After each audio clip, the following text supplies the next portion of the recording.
Oh, yeah, that'd be great.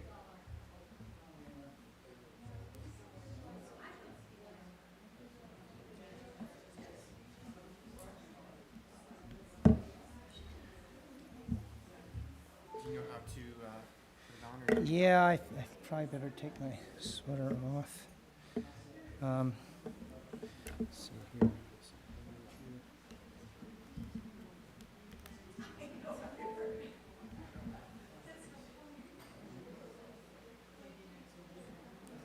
Can I use the restroom real quick first? Where is that?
Oh, sorry.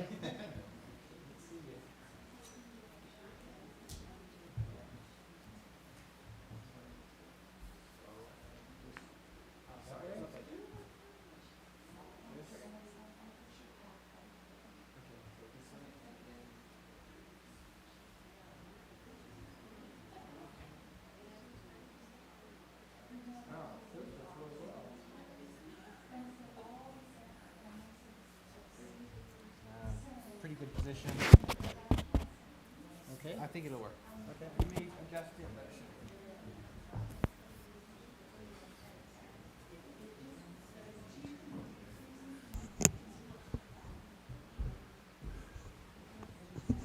We'll just use the pulpit mic. Thank you, Davis.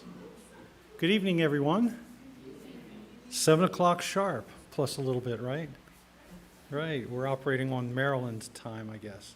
So I just want to welcome you back for day 2, and I was awake all night, just thinking about tonight's topic of sleep like a baby, you know? I'm I'm going to take this information home, and I would like to welcome those of you who are joining us by Zoom.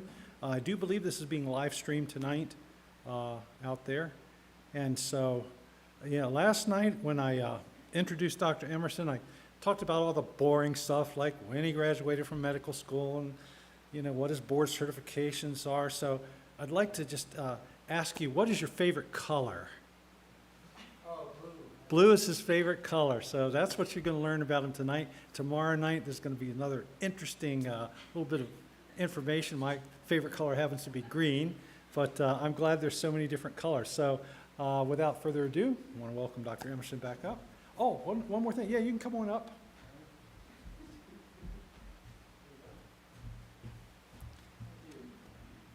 So I wanted to, last night, one of our participants was a winner and got away before we could give the prize. So we want to do the door prizes before.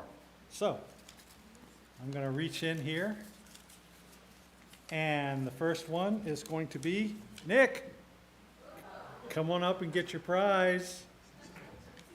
All right. Good job. Yeah. See, that's what I get when I get here too early. I can put my name in the bucket here. All right, here's the next one. Maria Bustillos. Thank you for playing. For those of you who didn't win, there's always tomorrow night.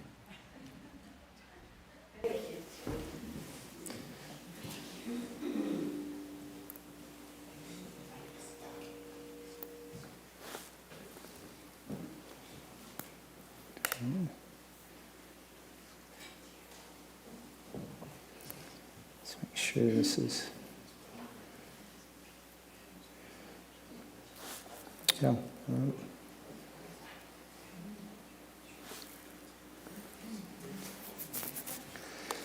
Okay, sleep. We're going to talk, and it's in two parts. One is the risks that you have in terms of performance, how it's going to affect you performance-wise if you don't get your sleep. And then the second part is, okay, what if I have insomnia? How can I fix that? And so I always like to start with the prayer. Dear Father, Heaven, we thank you for the gift of sleep, the restorative powers it has. We pray that you be with us as we look at the benefits of it. We ask in Jesus' name. Amen. Okay, I'm honored to be here. It's always a joy to be able to share what we found in the studies. Sleep. What happens when you miss sleep? It can decrease your ability to concentrate. This fellow's been on call all night, and now he's having trouble concentrating. Okay, it can make people irritable. People don't want to be around us. Working mothers and women are actually at highest risk of chronic fatigue. There you see her multitasking, and they are the ones that are, like I said, highest risk. Flying or driving with fatigue is also very dangerous. If a person comes to an emergency room, motor vehicle accident, the two questions we asked was it alcohol or was it sleep related? Because sleep deprivation will affect you in a very similar manner as alcohol will, actually, for driving. It can also adversely affect human relations. One wife, she was depressed, she was irritable, and finally her husband said, call a counselor, something's wrong. So she called the counselor, and the first question the counselor asked was, is there a new baby in the house? She says, well, yeah, kind of like, but what's that got to do with it? And she said, the next question was, how much sleep are you getting? Not much. She said, get 7 to 8 hours of sleep a night, and then if you're still having problems, give me a call. And that was it, basically, and that fixed the problem if you can get the sleep. So, what is fatigue? Has anyone experienced fatigue, sleep? Have you seen how it affects you? Have other people seen how it affects you? Maybe I should ask it that way. Yeah. So what is fatigue? It's a loss of efficiency accompanied by reluctance, loss of ability to do the work that one could normally do with ease and enthusiasm when properly rested. Fatigue is one of the most common complaints we see. We have a little questionnaire, and they come to our clinic, and if fatigue is one of the symptoms we have them check off. And if they don't check off fatigue, I look them in and I say, what planet are you from? Because everybody's got fatigue. It's just part of our lifestyle in America. Causes. Well, of course, long hours of wakefulness, more hours of work from either mental stress, if you are a mental worker or a physical worker, more hours of physical work. Now, certain hours of the day, we tend to get sleepy because our normal biological rhythm kicks in. We have little photoreceptors that are geared for certain wavelengths of light in the sun, and that, when we are exposed to that light, that sets our circadian rhythm clock and helps us in the sleep-wake cycle.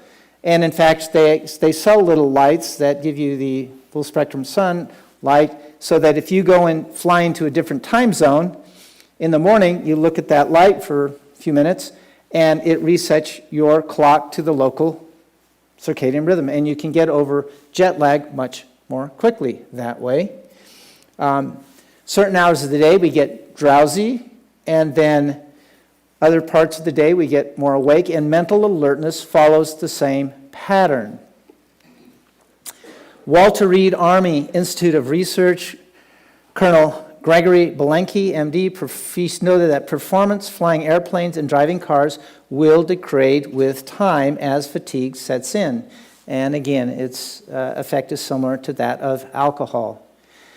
Now, what they found is that when you are sleepy, the brain starts to shut down, and the higher functions go first. Judgment, initiative, creativity, forethought, and reason. The functions that do not shut down are your basic life function, like respiratory rate, blood pressure, heartbeat rate, body temperature. Those all stay intact. And that's not by coincidence. You know, if you're designing, if you've got a brain, your brain says, I don't have enough energy or rest or reserves to do all my functions, I'm going to have to shut some down. If you've got your choice between these functions or heart rate, blood pressure, breathing rate, temperature, which are you going to shut down? Well, you're not going to shut down your basic life function, you're going to die. So it shuts down those. And the problem is that when those are shut down, we are usually completely unaware of it. And we don't realize we are functioning without those systems in place. So these higher functions, these are essential for making good decisions, and they're carried out in the frontal lobe of the brain. So you say, now wait a minute. How do you know they're carried out in the frontal lobe of the brain? Can you see it? You know, how do you figure that out? Well, because when a muscle's working, you can see the muscle working. It's pretty obvious. Well, one of the ways they found out what happens in the frontal lobe is Phineas Gage. It's described in Dr. Nedley's book. He was a construction worker. They were drilling into rock, and I think it was the late 1800s. Anyway, they're drilling into rock. They would set the dynamite in there. They would set a fuse in it. They would put packing on top of it and tap it down with the long metal rod.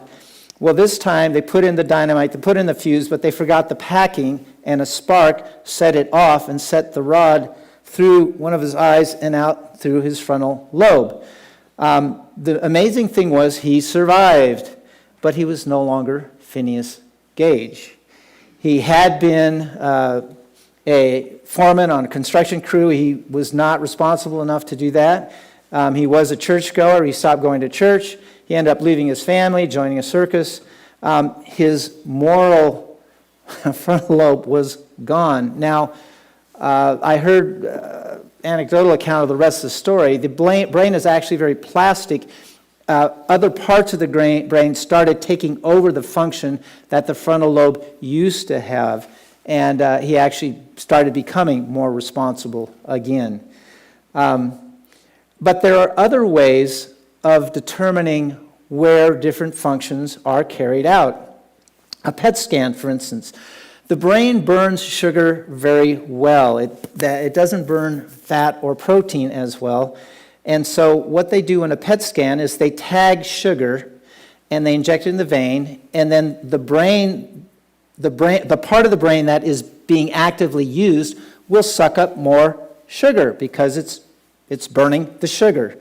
And so when you do a PET scan, you can see which areas of the brain are being used. And the red spots here, that's increased activity. The blue is no activity. So what they did is they put a person in a dark room and they show a picture on the wall, and the occipital lobe lights up. That's the back of the brain. That's where vision is processed. They shut off the light, then they turn on a music, and one of the temporal lobes lights up because that's where you process music. They shut off the music, and then they start talking to the person, and the other temporal lobe lights up because that's where you process words. And by the way, this is why if you have two people talking to you at once, you can only follow one conversation, because if you try to do two, you overload the temporal lobe and you can't do it. But if someone is singing to you, you can appreciate the music and the words because they're processed in two different areas. We're actually designed then to appreciate music. Evolutionists have a hard time explaining this because there, as far as we could tell, there's no survival advantage to being able to appreciate music. And yet we have a whole temporal lobe devoted to that sort of thing. I heard about a little girl, her parents took her to Germany from America, and she was on the second floor in the hotel, and she heard the church down the way, and they were singing, and she says, Mommy, they're singing. She said, the words are in German, but the music's in English. So then they shut off the picture. Well, they shut off the music and the words, and they shine a picture of a math problem on the wall, and they say, work out the math problem in your head. And when they do that, that's where decisions are made. That's your moral compass, the right and wrong. That's where you calculate things. The frontal lobe lights up. And so that's where we know where your decisions and figuring and moral decisions are being made. And it also gives special meaning in the Bible when it says you will be sealed in your forehead, not on your forehead. You can have the seal of God in your forehead. It's talking about the frontal lobe. PET scans can measure changes in brain wave activity. Here are PET scans before and after cocaine. On the left is before cocaine, over here, and you see a lot of red activity. After cocaine, on the right, cocaine is a vasoconstrictor. It constricts the blood vessels, and when you do that, you have decreased activity in the brain. It's not getting the blood supply it needs. We had a lady come to the emergency room, I think this was in Guam. Yeah, it was in Guam. And she couldn't talk. She was in her 30s. I thought, in her 30s, she can't talk? So I worried about a stroke, got a CAT scan. Sure enough, she'd had a stroke. And I thought, why did she have a stroke? Well, we did a urine test, urine tox screen, and it showed cocaine in her urine. The cocaine she had taken caused such severe vasoconstriction, it shut off the blood supply to her speech center, and she couldn't speak. It took her about a year before she could start speaking slowly again. In a well-rested person, activity is high in the frontal lobes, as in the other lobes, but after 24 hours of lack of sleep, there is a large decrease in glucose metabolism in the brain, as seen on a PET scan, and the area that's affected most with lack of sleep is the frontal lobe. It shuts down first. Now, when fatigued, we can usually make good decisions, but it takes far longer. With fatigue, the processing of information dramatically slows. The problem is, if the time it takes to make a decision, if the time allotted is short, then you run into problems. For instance, if you're driving or you're in a train, you've got to figure out which track to take. You've only got a certain amount of time to do that. And if you're fatigued and you're doing something that requires fast processing, like driving, you have to assess different things. If you're fatigued, it will cause more stress and it will be more difficult to accomplish. Why does the processing speed slow? You know anything about, you guys buy laptop computers? Do you want a computer with a slow clock frequency or a fast clock frequency? Well, generally what? Well, you want the fast clock frequency because it will process data faster. The clock in a computer is what synchronizes all the activities of the computer so that stays in sync with each other, so that the one part of the computer is in sync with the other part. The clock, how fast the clock goes, tells you how fast it will go down its program of activity. Your brain has a clock.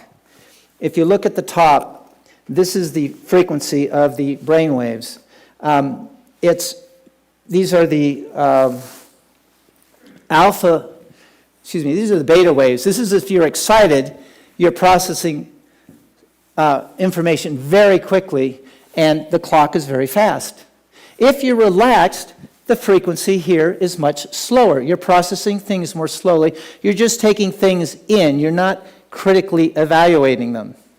Now, if you're you're very suggestible in this part. Now, if you're an advertiser, do you want your subject in this phase or this phase? Yeah, you want them in this way, so they're suggestible. And TV has a way of doing that. If you fatigue the brain, you can go from excited to relaxed. So what they do is, make TV shows, every 3 seconds they change the frame of reference. And that is frontal lobe activity to determine where you are in time and space. And if you go from one scene to another, the brain can't figure out, how did I get from here to here and then to here?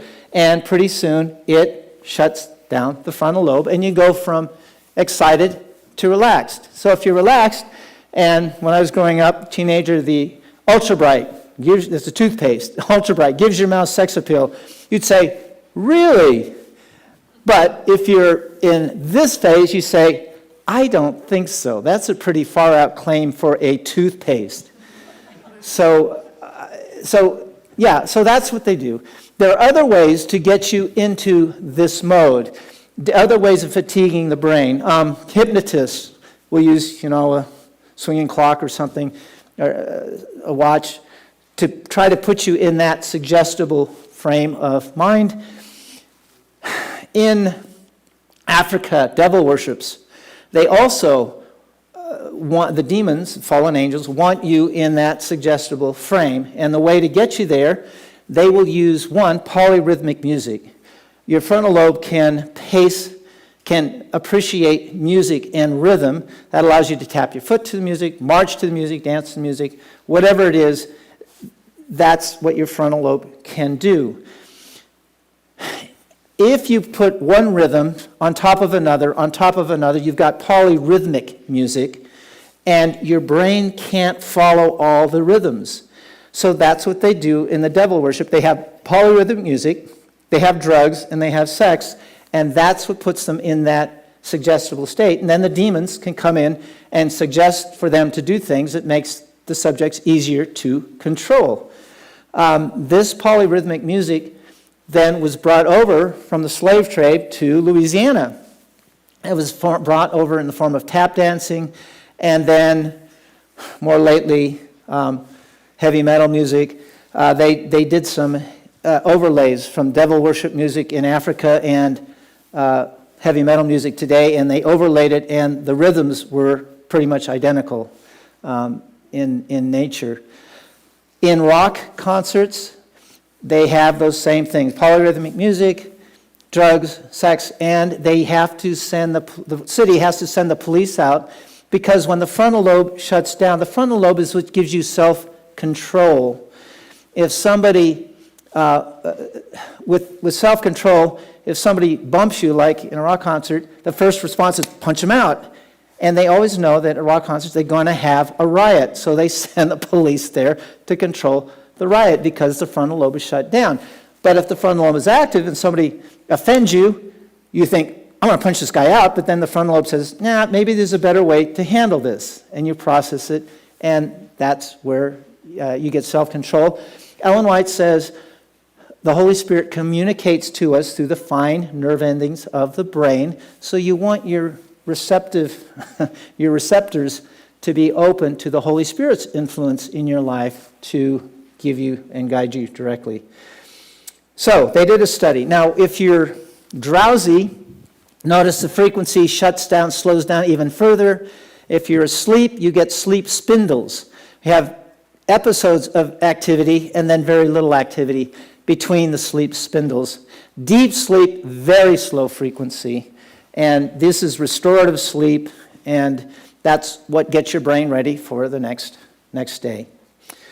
So they did a study with airline pilots, and they simulated an emergency during a flight. It was done. The pilot was well rested in this experiment. The EEG activity was measured during the flight. And this was the activity, the EEG activity, was he's walking, very little activity. He's taxiing the plane. Takeoff, there's a blip in activity. Minor emergency, another blip. Then he gets a life-threatening emergency, big blip. He handles the emergency, and then he lands and taxis. Then they did the same test after long hours of work and fatigue.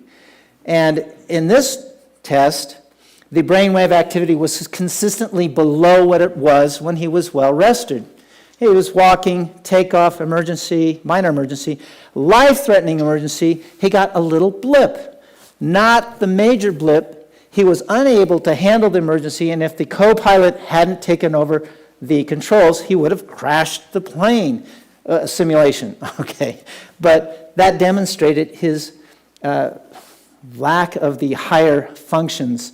And I know if I had been on a long night of call and I was very tired, and ER calls, we got a mission for you, I'm thinking, I pray it's something simple, because if it's something complicated, it'd be very difficult to work through it. Now,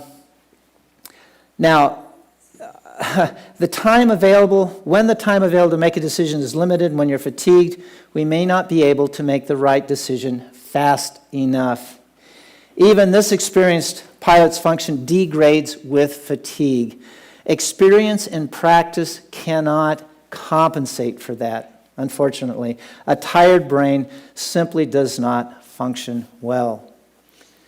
Well, the U.S. military, they are focused on performance, and so they do all kinds of tests. How can we increase the performance of our soldiers?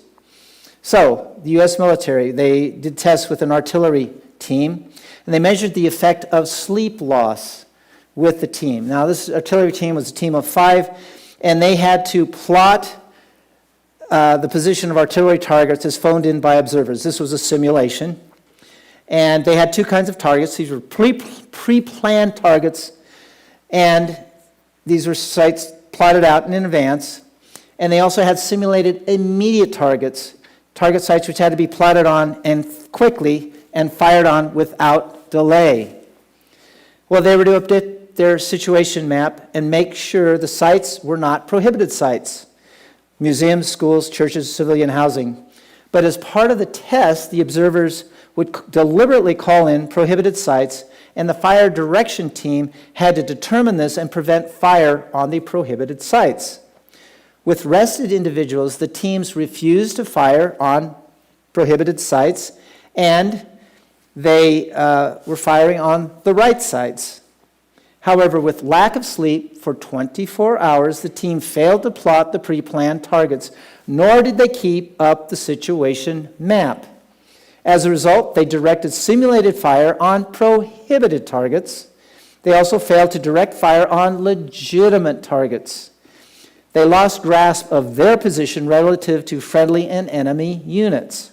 They did not know what they were attempting to fire at. You've heard of soldiers getting killed by friendly fire. That's people firing on things they have no idea what they're firing on. And we can be like those soldiers. When fatigue sets in, we fail to set priorities. We don't have forethought. We don't pre-plan. We don't take initiative. We can't stay focused. We become easily distractible. I might sit there with a stack of papers to go through and end up sorting paper clips. You know, you're easily distracted. A tired person also does not realize his performance has degraded. That's an important thing to remember, because if they realized it, they might say, hey, I got to do something about it. But they don't, and they are suffering from the consequences of poor performance. We are blissfully unaware of our condition. Fatigue selectively targets and impairs the highest mental function. A fatigued mind simply is incapable of thinking effectively. So, how do we quantify that? Well, the military is good at testing and quantifying things like that.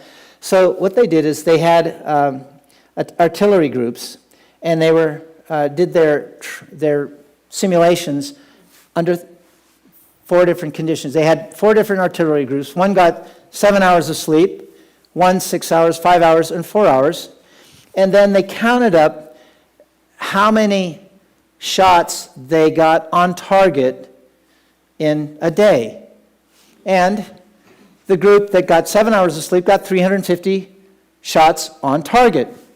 And the second, 360, third, 375, and the fourth, 400 shells on target, because with 4 hours of sleep, you had 3 extra hours to shoot compared to those getting 7 hours. So you say, okay, we'll just give everyone 4 hours of sleep, right? We'll get more performance out of them. The problem is that was on day 1. On day 21, those getting 7 hours of sleep were still getting 350 shells on target. But look what happened to the fourth group. It had dropped to 60 shells per day. Only 17% of what they could have been doing if they'd been getting 7 hours of sleep. And the problem is, when they asked the guys, they said, hey, the fourth group, how are you guys doing? They said, oh, we're doing great. We're doing just fine. They had no idea that their performance had dropped to 17% of normal. And so, you know, it only took 3 weeks. Sleep deficit, by the way, is cumulative. It only took 3 weeks for their performance to degrade. And when I realized this, you know, when I'm tempted to try to stay up to get more done, I have to remind myself that if I get my sleep, I will actually, in the long run, get more done and more accomplished than if I'm constantly sleep deprived. And in America, most of us are chronically sleep deprived because there are so many fun things to do. You know, it's just hard to go to sleep at night. So we can accomplish more with sleep. Sleep loss is cumulative. This is why Darrell Gensler, eye surgeon, never performed surgery without a full night of rest. Our ancestors actually could get more sleep than we get today. They estimate they got 20% more sleep. Our problem is with electricity, we can go many hours. We have temptations of things we want to do: video games, computers, movies. But we got 20%, they got 20% more, we've got maybe 25% less. So if they got 8 hours, that means we got 6.4 hours. And that's 1.5 hours less sleep a night. Night shift people also get about 1.5 hours less sleep if they have to sleep during the day, because their sleep cycle is out of sync with their circadian rhythm cycle. And that sleep debt will accumulate. So what does 1.5 hours less sleep a night consistently look like? Well, if you go back to the artillery team, after 21 days, the first group, that's 100% activity. If you get 1.5 hours less sleep, that's 5.5 hours. That puts you at about 170 shots per day. That's about 50% less performance than if you were getting 7 hours of sleep a night. And, many people, if they're in chronic sleep deprivation, they may wonder, why can't I perform at work? I must just be, all my friends are moving up in the world, they're performing better. Why can't I perform? I must just have been born that way. When in reality, if they would force themselves to get the sleep on a regular basis, their brain function would increase and all their higher functions would elevate and they would be able to function much better. So what are the risks if you don't get your sleep? The Exxon Valdez accident happened many years ago on an Alaskan oil tanker. It was due to severe fatigue. Another risk is something called microsleep, where you sleep for a few seconds even though your eyes are open. And this occurs when you're driving and all of a sudden you hit those little bumps on the side of the road and you think, whoop, what happened? And your eyes might still have been open, but your brain turned off briefly. Another risk is hurting relationships. One physician reports, during residency, he was on call every third weekend. It would start Friday morning and end Monday morning, and he would be working day and night. On Friday, the nurses he found, what puzzled him more was that his lack of sleep affected the nurses he was working with. It degraded their performance, because on Friday, the nurses were competent. They understood orders. They were prompt in carrying out orders. Saturday, there was a decrease in skills. Sunday, the nurses were impossible. They were difficult to get along with. They didn't understand orders. They didn't carry them out. And Monday, the nurses were impossible. But after the resident got a good night's rest, the nurses were back to their usual skills. So, that's a problem. Another risk is decreased performance. World War II workers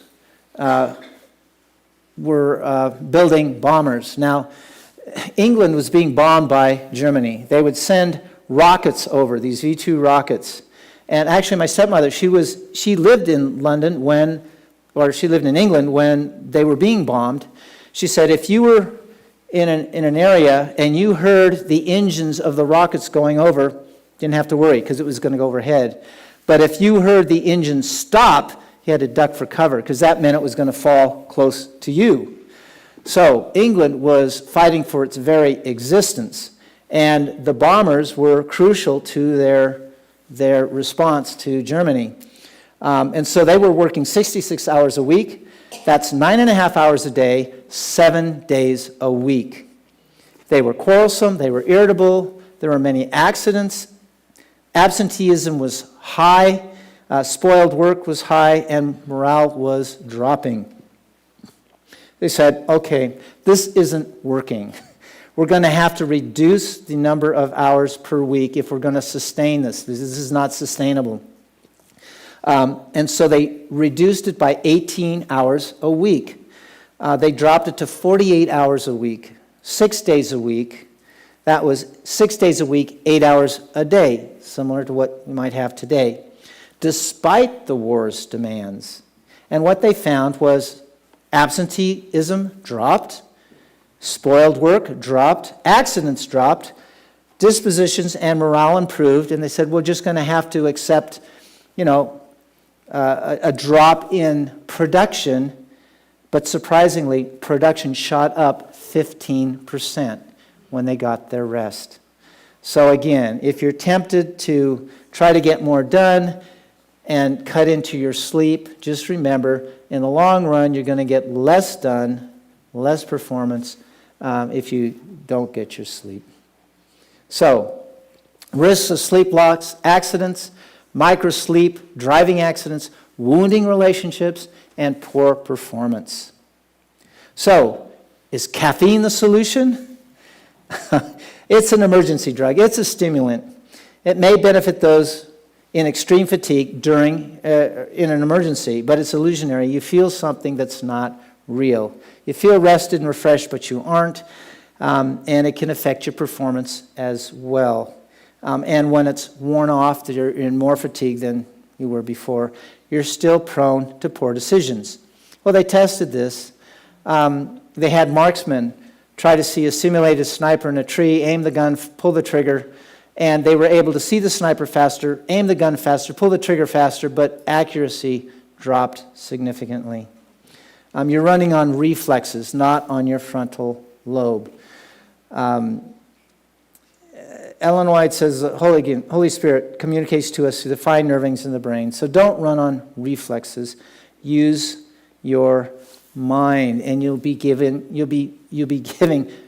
correct answers, making right decisions.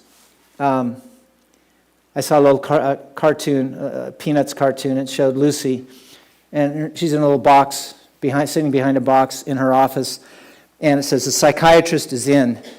And she has her fee schedule. Answers, 5 cents. Answers requiring some thought, 10 cents.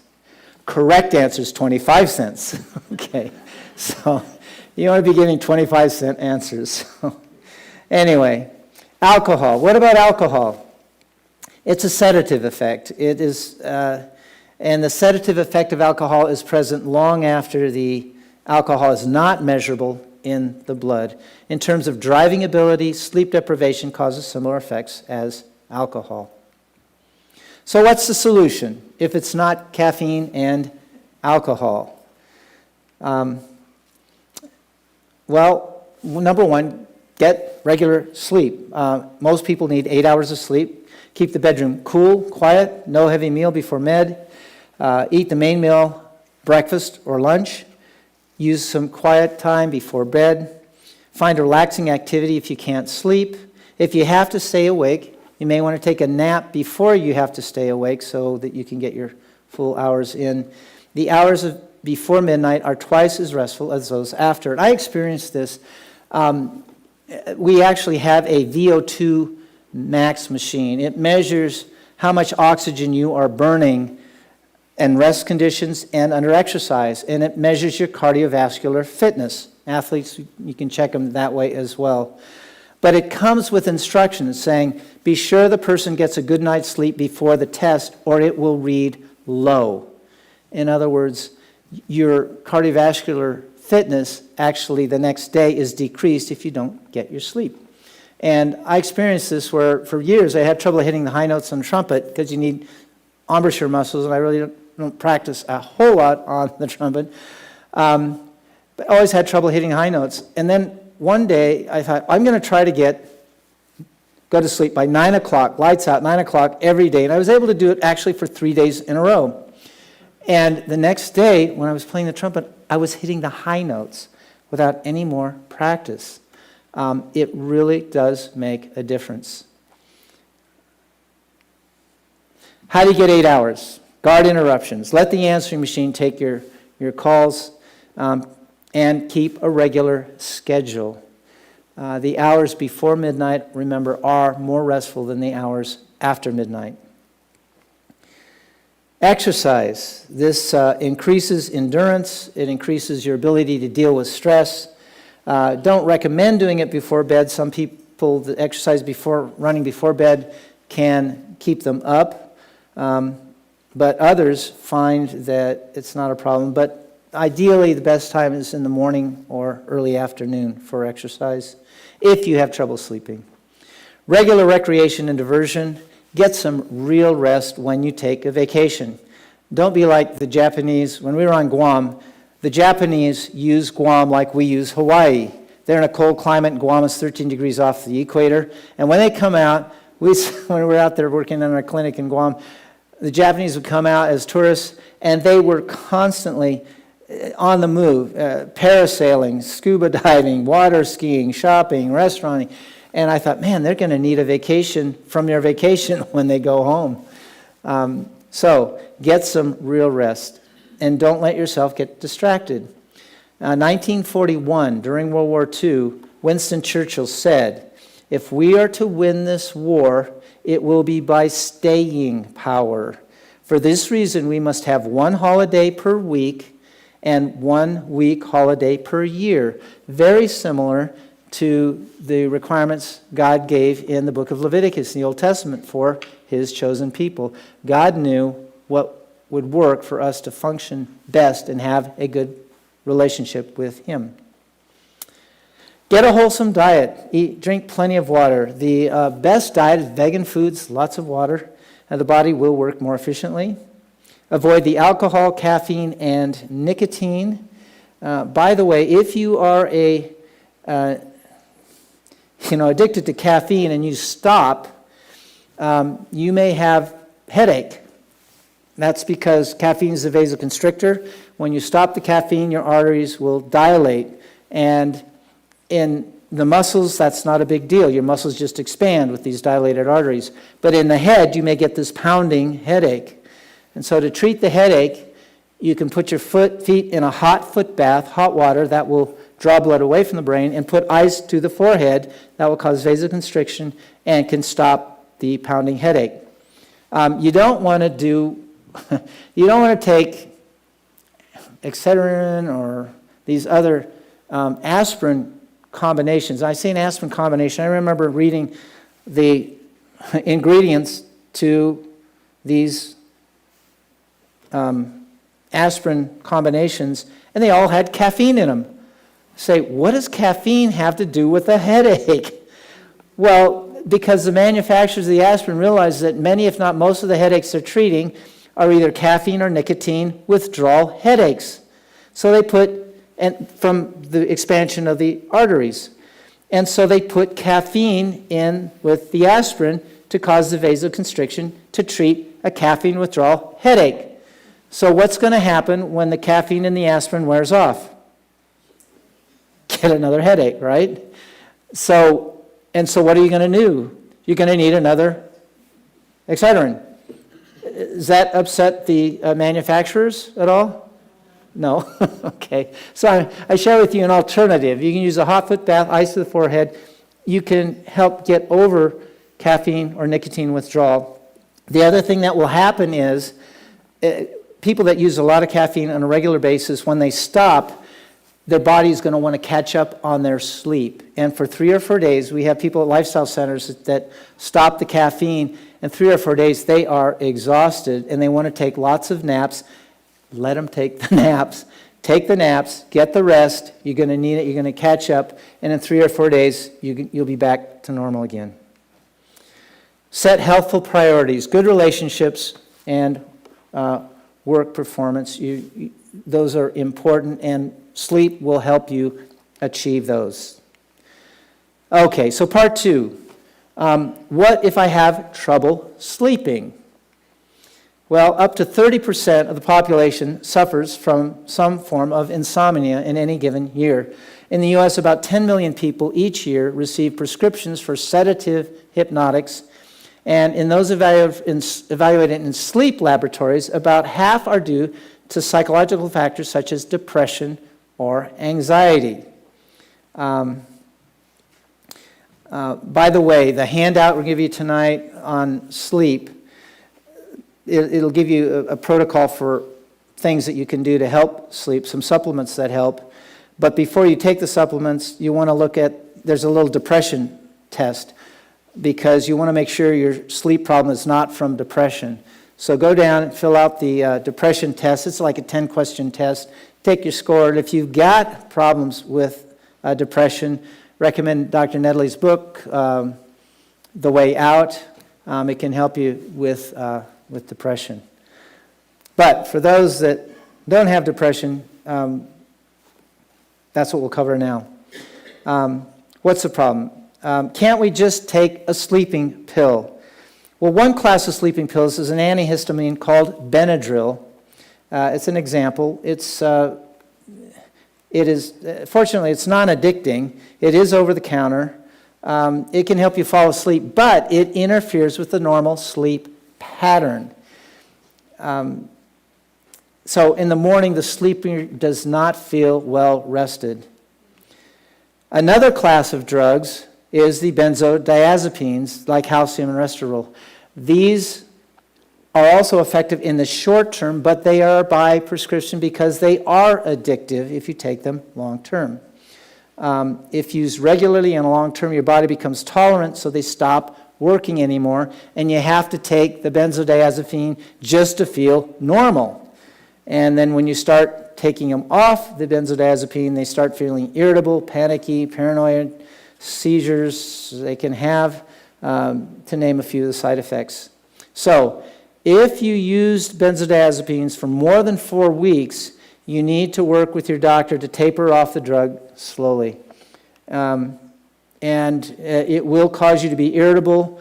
So the people you live with, they might need the benzodiazepines just to live with you. But yeah, you want to taper off slowly. Even if you use it for a short term, it can disrupt normal sleep pattern, again, making sleepers feel unrested in the morning. And so this tempts them to take caffeine in the morning to wake up, which further aggregates their insomnia later.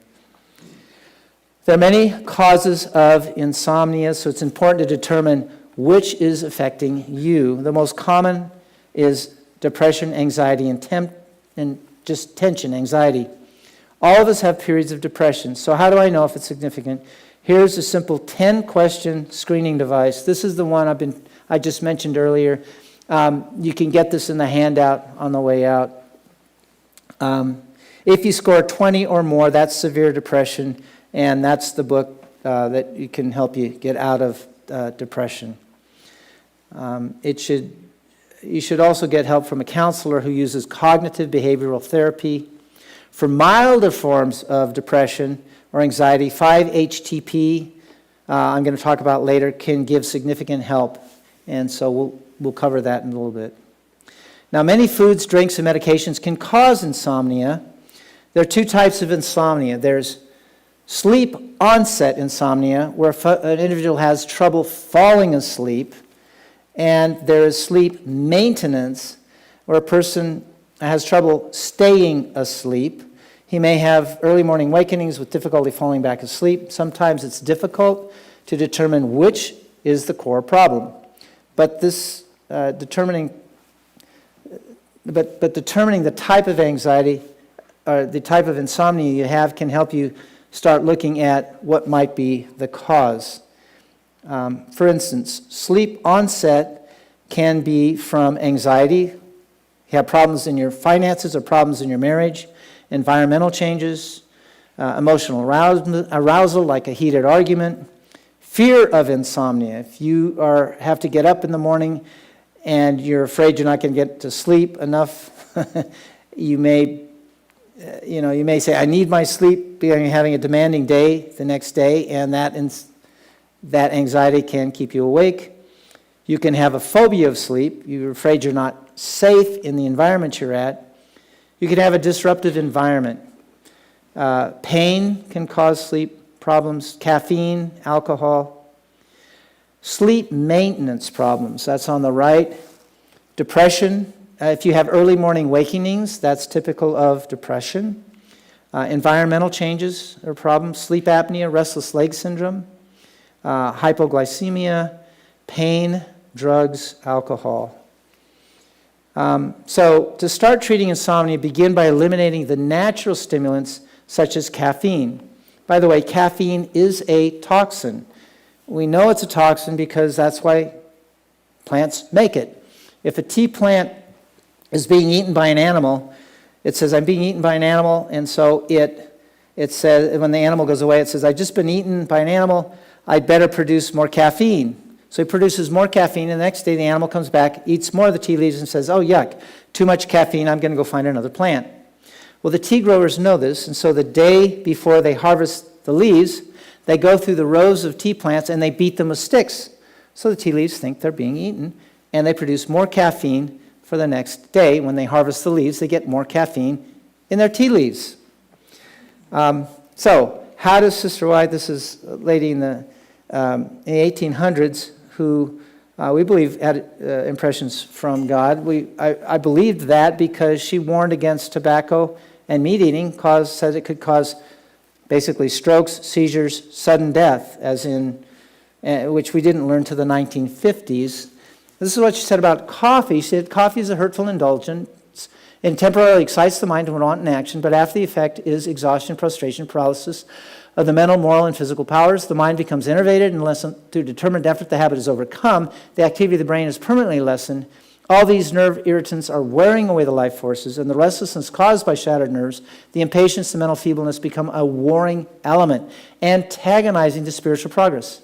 Then should not those who advocate temperance and reform be awake to counteract the evils of these injurious drinks? In some cases, it's as difficult to break up the tea and coffee habit as it is for the inebriate to discontinue alcohol. And she goes on, those who resort to tea and coffee for stimulation to labor will feel the evil effects of this course in trembling nerves and lack of self-control. Tired nerves need rest and quiet. Nature needs time to recuperate her exhausted energies. But if her forces are goaded on by use of stimulants, there is, whenever this process is repeated, a lessening of real force.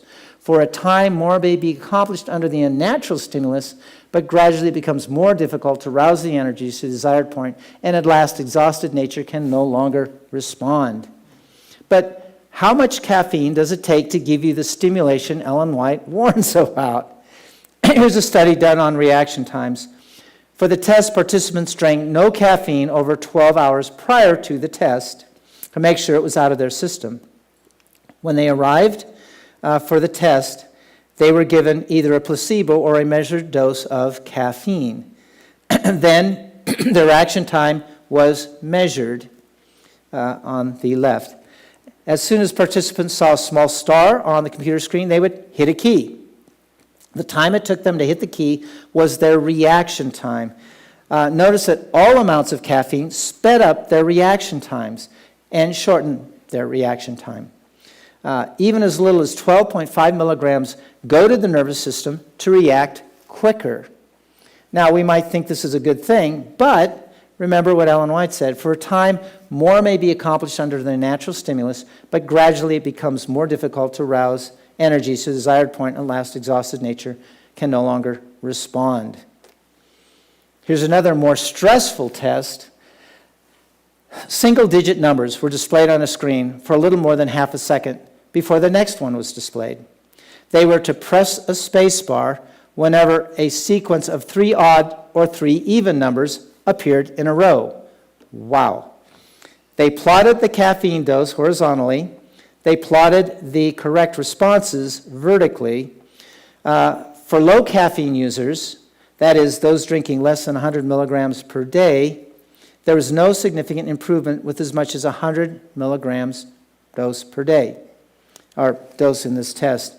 But those that were higher dose users, those that drank 200 milligrams or more a day, even as little as 12.5 milligrams, stimulated higher performance. Again, we might think this is a good thing, but as Ellen White said, for a time more may be accomplished under a natural stimulus, but gradually it becomes more difficult to rouse the energies to the desired point, and at last exhausted nature can no longer respond.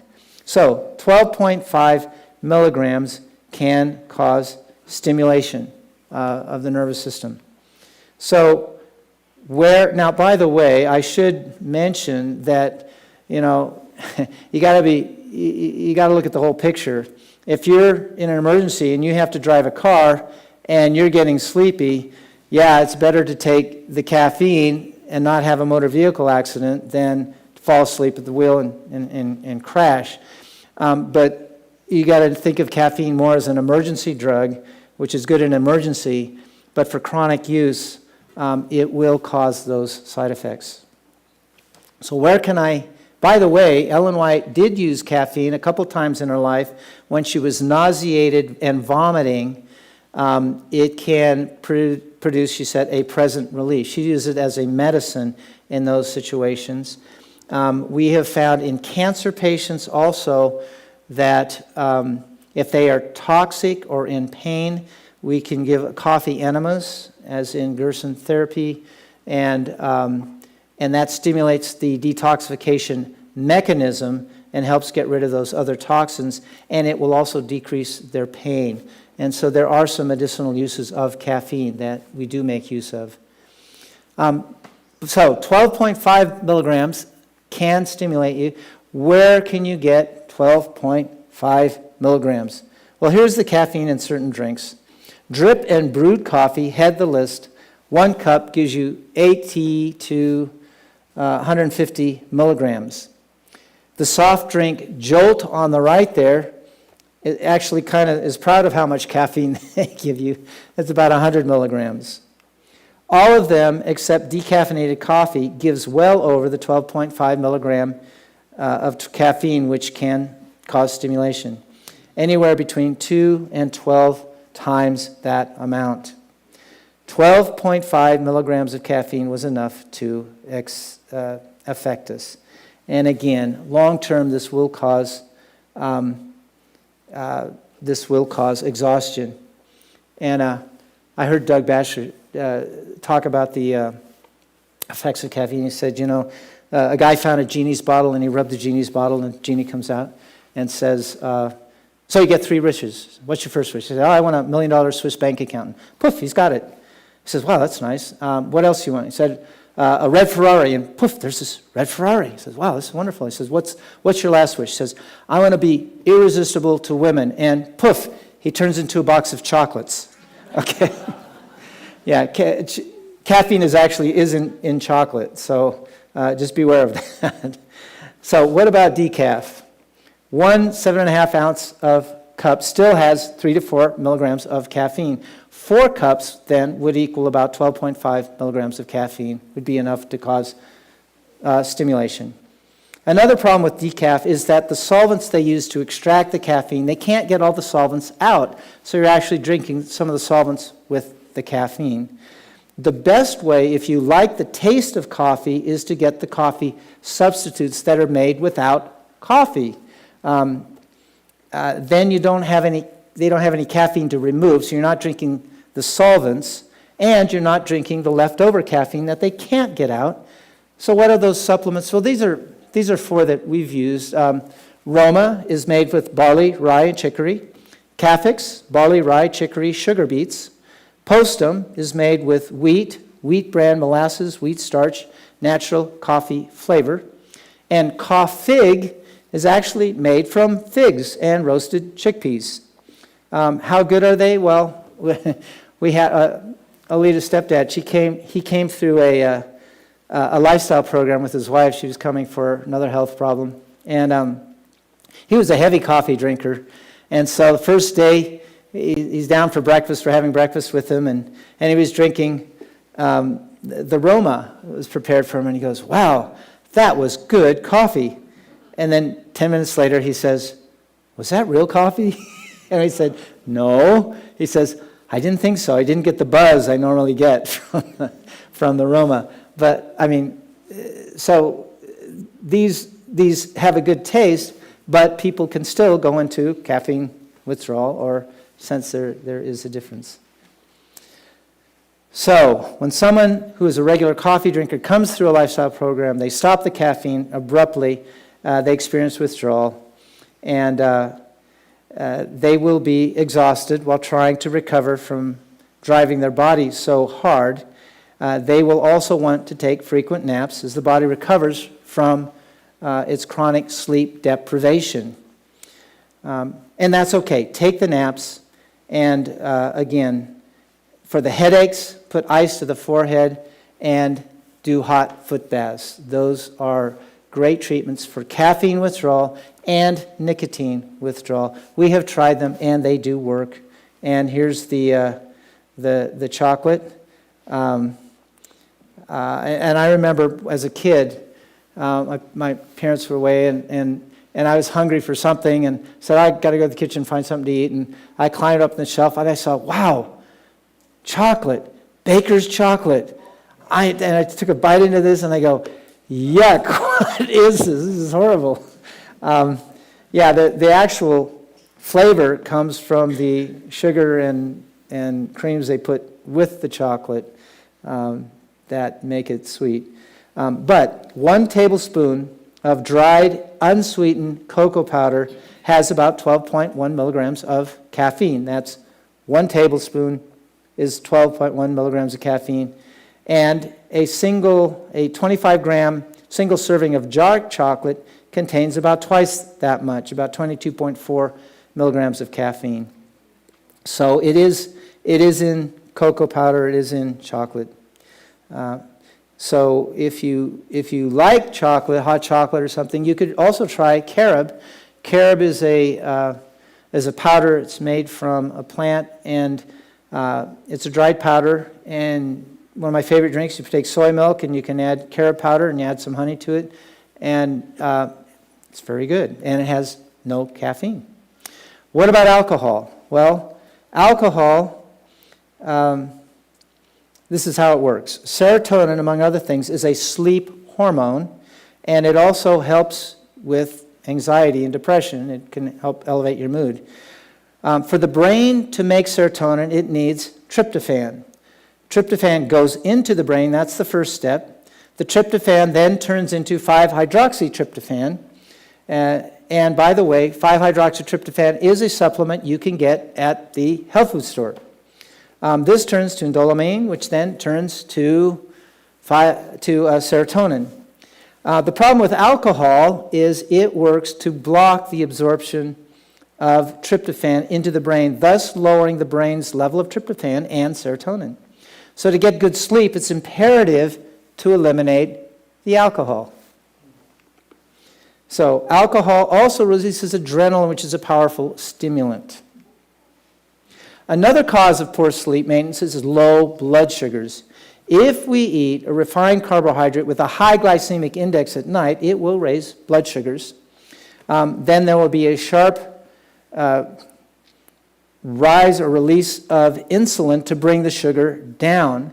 However, this sharp release of insulin overcorrects the blood sugar, resulting in a low blood sugar during sleep.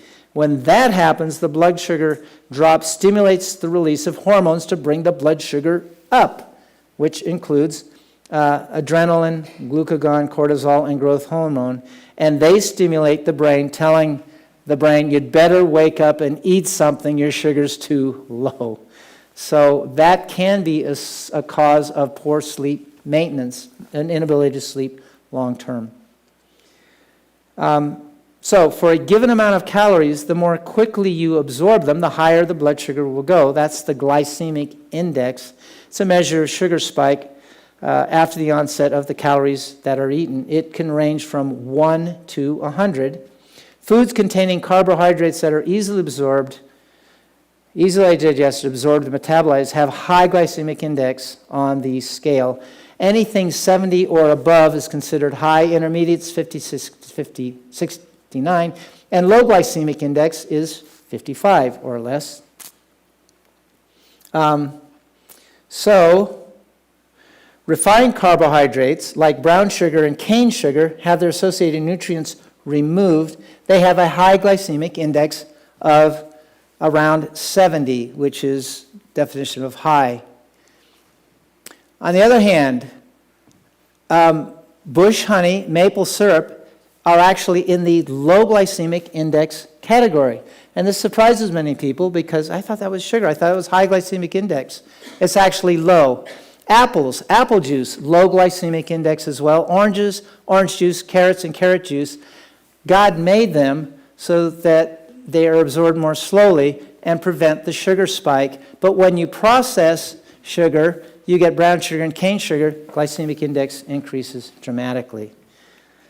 Other foods, such as whole wheat, is low glycemic index. Whole wheat bread with dried fruit is low.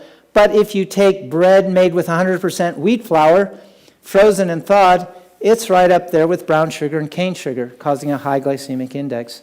So you want to get whole wheat grains with the phytochemicals that are mixed with them. And lastly, also, something interesting, the finer you crush a grain, the more quickly it's absorbed into the bloodstream. So they did studies with oat porridge made with thick dehulled oat flakes, glycemic index of 50, but when they made it into thin dehulled oat flakes, those thin flakes were absorbed faster and the glycemic index would rise. So, how do I unstress at bedtime? Well, one way to relax is to tense one muscle group up, following by relaxing it. Start with the face next, tense them up for 2 seconds, then relax, then move to your arms and upper chest, then lower arms, hands, and so on. And you may have to repeat it a few times until your body falls asleep. This can de-stress your whole body. Regular exercise does promote good sleep quality. How do I stay out of the sedentary range? If you want an exercise program, what's the best exercise? They actually did some exercise for patients that were wanting weight loss. That's why they were doing it.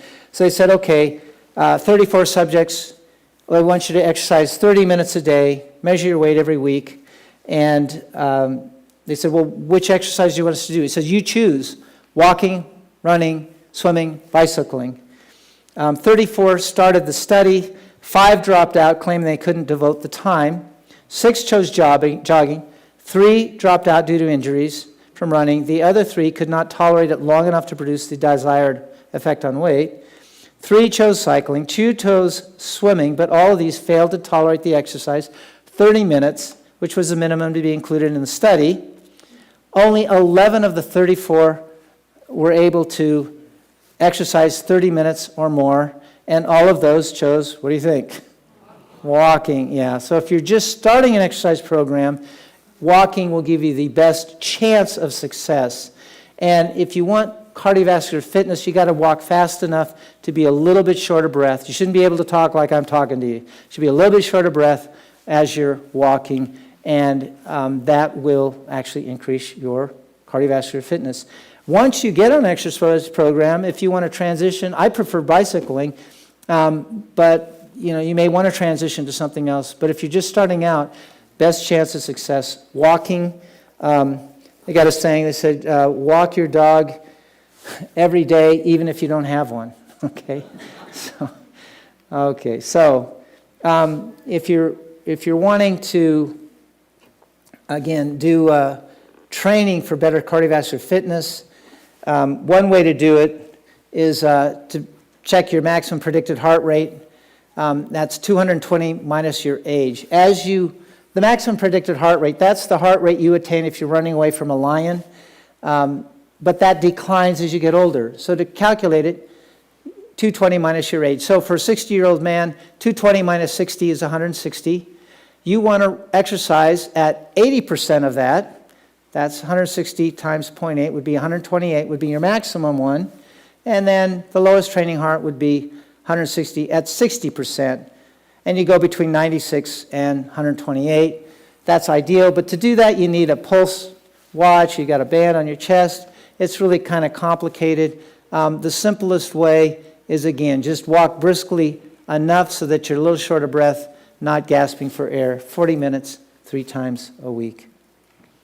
So we'll close with a look at some sedatives that can be used. These are 5-HTP or melatonin. These don't have the side effects that most drugs have. 5-HTP is really the one I recommend.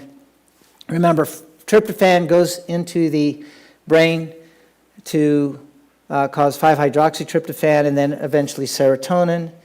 For the brain to make serotonin, it needs tryptophan. Now, taking tryptophan can raise the serotonin levels, which shortens the time required to get to sleep and referred to as sleep latency. However, looking at the chart,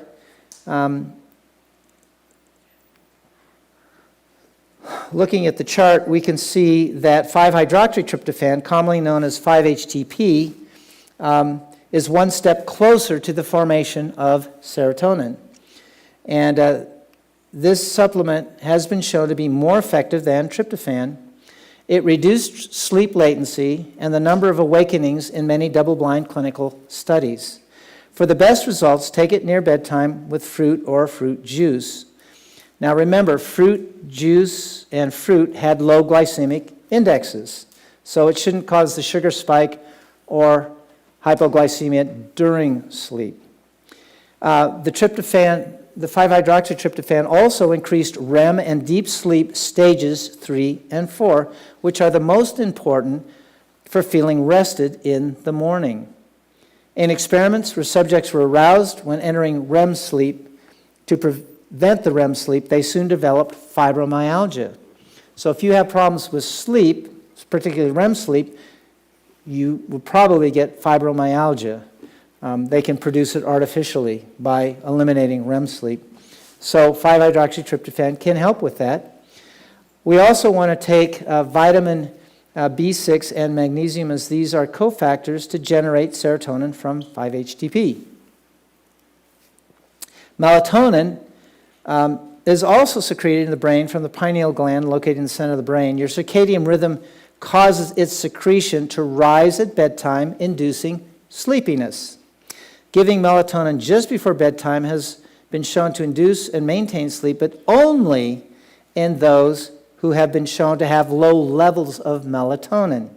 That is, it only helps those that have low levels. 5-HTP, on the other hand, works regardless of what your melatonin level is. Low melatonin levels are common in the elderly, and so this is more likely to be effective for them. I used to think 70 was elderly. But now that I'm there, my views have changed. In one study of the elderly, sleep maintenance was improved, but not sleep onset. However, the only effective melatonin was the time-release form, not the rapid onset melatonin. So how much do you take? Well, 0.1 to 0.3 milligrams have been shown to produce sedation when melatonin levels are low. So 3 milligrams is more than enough to work if you have low melatonin levels. If you go 8 milligrams or more, it can cause alterations in the release of melatonin. What it's saying, people say, well, how do I know if I have low melatonin levels? The simplest way is if you have trouble sleeping and you try 3 milligrams of melatonin, if that doesn't help you with your sleep, then you don't have low levels. I mean, you can do some blood tests, but they're a little bit complicated you actually have to do them several times right before bed. And so it makes it a little bit, drawing the blood those times is a little bit difficult. And so the simplest way to know if it's going to help is to try it. And if it doesn't help with sleep, then that's not your problem. Just stick with the 5-HTP. Blue light, what about blue light? We have circadian rhythms, which tries to match your sleep and wake cycle with the rising and setting of the sun. Your retina has circadian photoreceptors that tell you when the sun rises and sets. When the sun sets, these photoreceptors see no light, and that causes you to get sleepy. It sets your sleep cycle. However, exposure to artificial light after sundown can suppress the melatonin release. A quote from one of the researchers, retinal circadian photoreceptors are maximally sensitive to blue light. If you are traveling across time zones, exposure to blue light at sunrise can help reset your circadian rhythm to a new time zone. Stores actually sell blue light sources to travelers for this purpose. Now, tablets and cell phones usually emit blue light. So some research suggests that avoiding the use of light-emitting devices such as tablets and cell phones for several hours prior to bedtime may prevent melatonin suppression and circadian phase delay. So you can also get filters which will filter out the blue light on your phones and your computer screens. So if you use it at night, hopefully the blue light won't get there to your retina, and so it won't suppress the melatonin. Restless leg syndrome manifests as a strong urge to move your legs, and this can cause sleep problems as well. During sleep, it manifests as repeated contractions of one or more muscle groups lasting less than 10 seconds, termed nocturnal myoclonus. The sleeper is usually unaware of it, but only complains of frequent nightly wakenings and intense daytime sleepiness. However, the sleeping partner may observe it. A high percentage of insomnia is attributable to this. If you have a family history of restless leg syndrome, it can be genetic, and taking 35 to 60 milligrams of folic acid is usually helpful. However, taken orally, the highest dose allowed in pills is only 800 micrograms. That's less than 1 milligram. There are also sublingual pill doses as high as 1,200 milligrams. But in order to get a dose 35 to 60 milligrams of folic acid, you need, for restless leg syndrome, you need a prescription from a physician to get it that high. If, however, there's no family history of restless leg syndrome, check your iron levels by drawing serum ferritin level. Ferritin is the storage form of iron in your blood, and if it is low, replacing the iron can help relieve the restless leg syndrome. In a study, 15 patients that were treated with ferrous sulfate with restless leg syndrome, they gave them 200 milligrams 3 times a day for 2 months. They had excellent results. So it can be constipating, so you would want a non-constipating formula, and this is one form that you can try. But you only want to take iron if your iron levels are low. High intakes of iron can contribute to Alzheimer's, and so you don't want to do that. Leg cramps can be another problem. Magnesium, 250 milligrams at night, and vitamin E, 400 to 800 international units daily can help with night cramps. Or ginkgo biloba is another herb that can help. So there are sedative botanicals. These include passion flower, hops, valerian, skullcap, and chamomile. Only the passion flower and valerian root has supporting research backing them up. So those are the only two that we'd recommend. And passion flower was used by the Aztecs to produce sedation and pain relief. It's one of the components of harmine, which was used to produce a relaxed euphoric state and was used by the Germans in World War II as a truth serum. How does it work? Well, it inhibits the breakdown of serotonin. Remember, serotonin helps you sleep. And if you normally break it down to destroy it in your normal metabolic process, passion flower slows down the breakdown of serotonin. It works like serotonin reuptake inhibitors, drugs that you can get by prescription, but this one you can avoid the side effects of serotonin reuptake inhibitors. And it can add to the effect of 5-HTP. Valerian is also, valerian has been used in folk medicine to lower blood pressure and sedation, and it has been shown to also help induce sleep. If you use valerian plus Melissa officinalis, it was as effective as benzodiazepines in producing sleep. And it did not cause daytime sleepiness or decrease concentration the next day, as did the benzodiazepines. So what we recommend is for sleep really is, if you have trouble sleeping, is the 5-HTP plus B6, magnesium, and niacin will help transform the 5-HTP to the serotonin. And on your handout, it'll show you the supplements that you can use together. And then if you add to that passion flower, it will increase the effects of the 5-HTP. So for getting regular sleep and getting the benefits of sleep, sleeping 8 hours a night is best. Exercise, helps. Recreation is important. Vegan foods, lots of water. Avoid the alcohol, caffeine, and nicotine. And that will help you preserve relationships and work performance.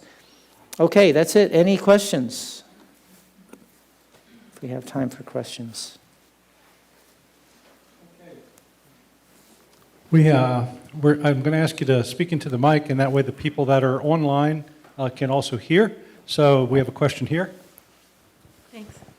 Is there a dosage of 5-HTP and B6 and niacin used And- together? What dosages? It'll be on the handout for you. Oh, I'm sorry. Okay, that's okay. That's good. All right, That's any other important. questions here? Or if there's a question more of a private nature, if you'll just write it down on the little cards that we handed out earlier, and we'll be able to maybe get an answer for you at another time. Here are some questions from last night.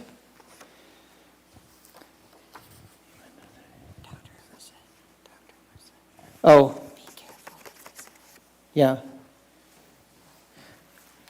Name the author who healed herself of autoimmune disease. That was Brooke Goldner, Goldner. She's a physician, and she did heal herself from autoimmune disease. I think I told you her story last night? Okay. So she also then said, well, if it worked for me, she started treating other patients with lupus, and they got better, so she wrote the book, Goodbye Lupus. And then she said, well, maybe it'll work for other autoimmune diseases. So she wrote, and it did, she wrote another book called Goodbye Autoimmune Disease, where she has case histories of people that responded to her green smoothies and her vegan, oil-free diet without processed foods, refined sugars, or oils. Is vaping good or not? Don't recommend it. It will cause the nicotine, the vasoconstriction that nicotine does, or that regular smoking does. I mean, it's better in one sense. You're not getting a lot of the carcinogens that you get in the cigarette smoke, but it is addicting, and it will cause the similar problems that caffeine and nicotine would. Yeah.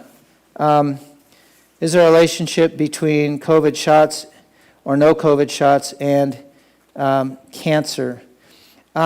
We don't know what is causing the rise in cancer following the COVID epidemic. Whether it was related to the COVID virus or related to the vaccines or what was causing it. But oncologists have noted since the epidemic a rise in the incidence of cancer.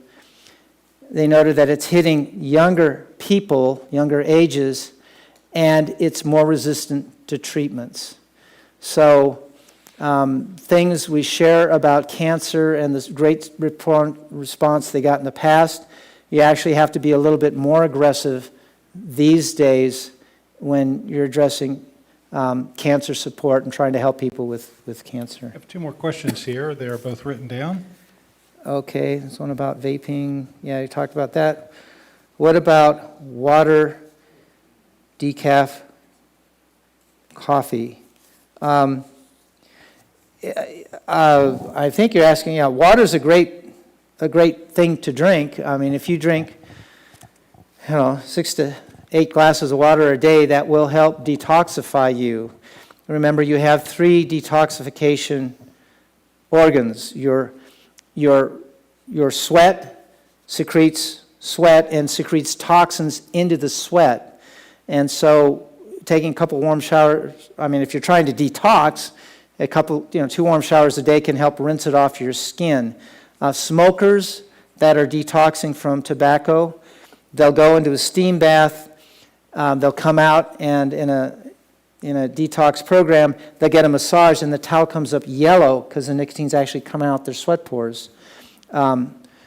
Another evidence of that is the thrashes, Agathrash and Uchi pines, people that had renal failure, because the other organ is your kidneys. Your kidneys can detox you by putting toxins in the urine. And to increase its ability to get rid of toxins, they drink 6 drink a lot of water, and that will flush the toxins into the kidneys.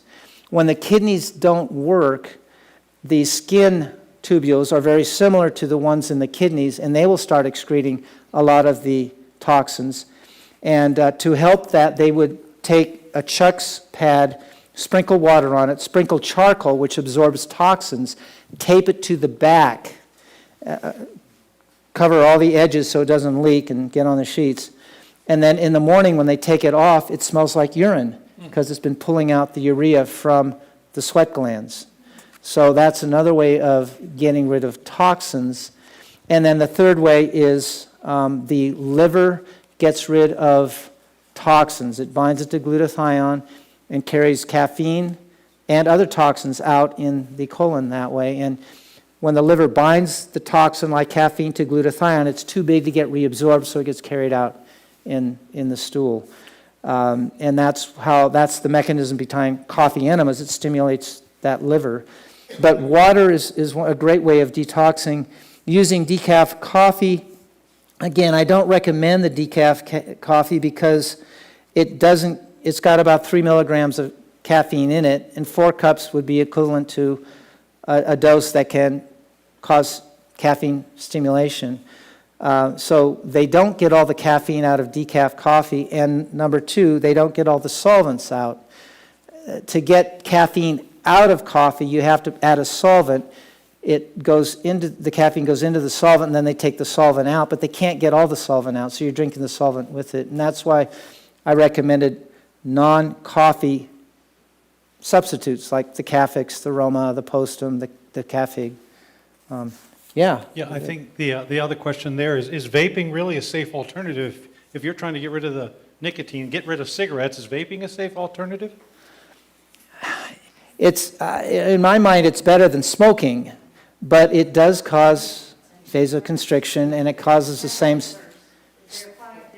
studies now are coming out, and you have not had a chance. I'm gonna bring the mic back to you so everybody captures this out there in electron land. Dr. Emerson, you haven't gotten to see the latest statistics on this because I haven't put them on your desk yet. But they are showing that vaping can actually even be worse than smoking. And I just haven't gotten them on your desk yet. So vaping is not an option, really. Yeah, you can get higher doses with vaping than you can with cigarettes. And of course, severe vasoconstriction can be a problem. I mentioned the other lady that had cocaine, which is another vasoconstrictor, got a stroke from it. So, yeah, I don't recommend the vaping.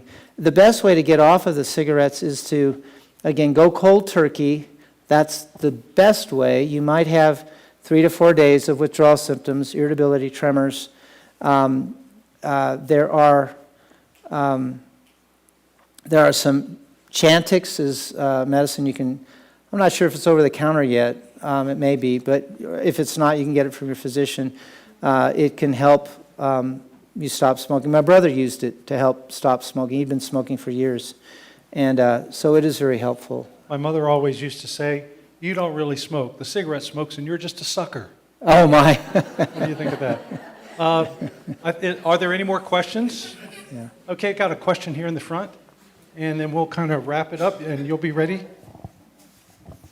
I'm just wondering, what's the appropriate thing to do if you do wake up in the night after you've been sleeping? Is it better to lay there until you go back to sleep? Or is it better to get up and do something and then try to go back to sleep?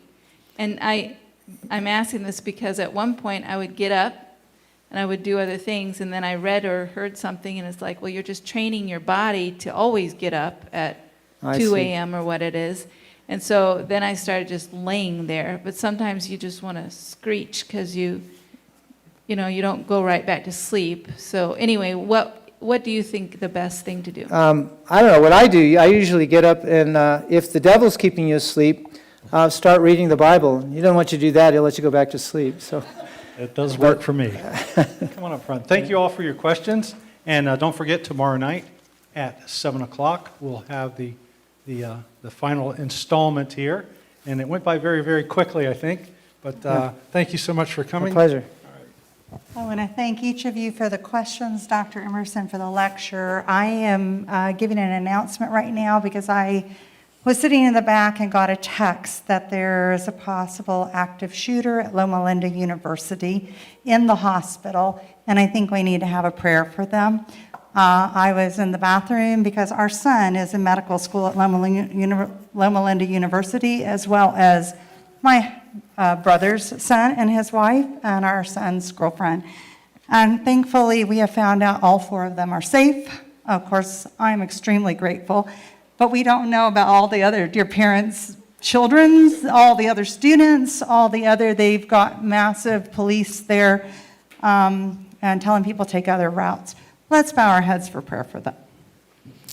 Dear Father in heaven, we pray, Lord, that you can protect the people in the hospital there, that they can resolve this active shooter experience, Lord, that your spirit can prevail there. Your holy angels can hold back the harm that's being done now, and that they can be say that everyone can be safe, and that no fatalities or serious injuries. We ask in Jesus' name, amen. Now we wish all of you a good night, and please get your sleep.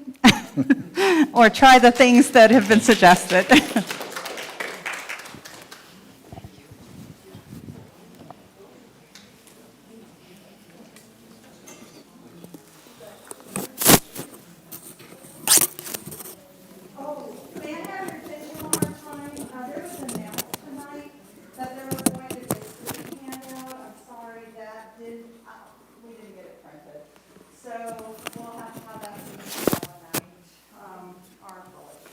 So there you go. If you want the handout, you got to come back.